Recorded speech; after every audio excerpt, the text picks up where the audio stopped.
अरे नहीं करनी यार बंजी जंपिंग। क्यों नहीं करना है यार? डर लगता है मुझे हाइट से। क्यों डर लगता है? क्यों का क्या मतलब है? लगता है डर। अरे ऐसे कैसे चलेगा यार? जिंदगी में अपने डर का सामना करना चाहिए। जिस भी चीज से डर लगता है ना उसका सामना करो। तू सब डर का सामना करता। तुझे आग से डर लगता है? हाँ, एक बार कूद के देखना आग में। मरने से डर लगता है? तो यार एक बार मर के दिखा ना। डर का सामना करने क्यों करना चाहिए? डर का सामना यार ये इलॉजिकल बात है यार। लॉजिक की बात कर। तू क्यों डरना चाहता है? तू मैं दौड़ना चाहता हूँ, उड़ना चाहता हूँ, गिरना चाहता हूँ, पर मैं डरना भी चाहता हूँ। मूवीज में नहीं देखा क्या तूने जिंदगी ना मिलेगी दोबारा?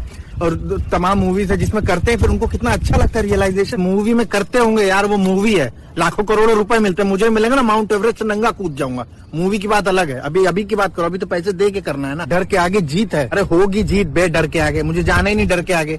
मुझे डर के पीछे रहना है हमेशा। डर के आगे जीत हो, रंजीत हो, अजीत हो, कोई भी हो। जैसे मान ले तू ये डर है, मैं ये चला पीछे। अच्छा ठीक है चल।